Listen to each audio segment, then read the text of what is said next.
گفتم هر وقت دیدی که خیلی دلت گرفته است قرآن رو بردار بگو خدا با من حرف بزن. خیلی زیباست. این امتحان بکنی.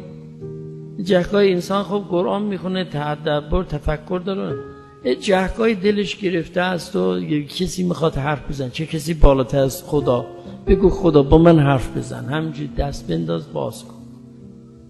خدا گواه بارها امتحان شده، چنان آرام میگیره انسان توی آتش این کشمکش ها، ناراحتی ها، بی صبری ها، هی اذیت دیگه.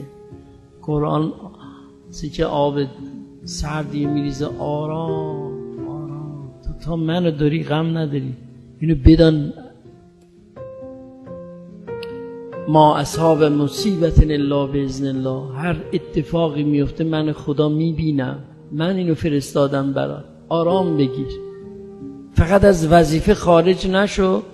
تو رو من به همه مقامات معنوی